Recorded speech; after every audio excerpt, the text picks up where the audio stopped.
بۆچی ڕۆژی دەنگدانی هەڵبژاردنەکانی ئەمریکا لە ڕۆژی سێشەممە و مانگی 11دایە؟ پێشتر وها نەبوو لە سەرەتای دامەزراندنی ئەمریکا و هەتا یەکەم 15مین هەڵبژاردننی سەرۆکایەتی هەر وەلایەتێک خۆی ڕۆژی دەنگدانی بۆ خۆی دەستنیشان دەکرد.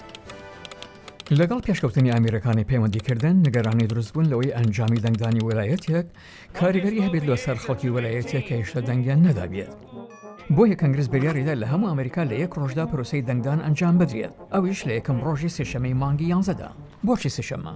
کاتی خۆی ڕێگەوجادەکان باش نەبوون یا هەر نەبوون، جاری وا هەبووە ڕۆژێکی وێستووە بۆ ئەوەی خەڵک بگەنە بنگەکانی دەنگدان. کەنگرس ڕۆژی یەکشەمەی هەڵنەبژارد چونکە ڕۆژی نوێژوونەزایی بە کۆمەڵی گەرستانەکانە. دووشەمەش کرا بە ڕۆژێک بۆ گەشتی ئەو دەنگدەرانەی دوورە لە مەکەکانیانەوە. بەڵام بۆچی مانگی 11؟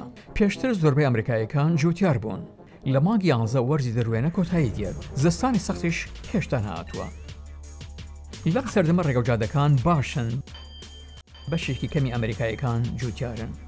هەرچەند هەندێک پێشنیار دەکەن پرۆسەی دەنگدان بکرێتە ڕۆژی شەممە، بەڵام هێشتا هەر لە ڕۆژی سێشەممە ماوەتەوە.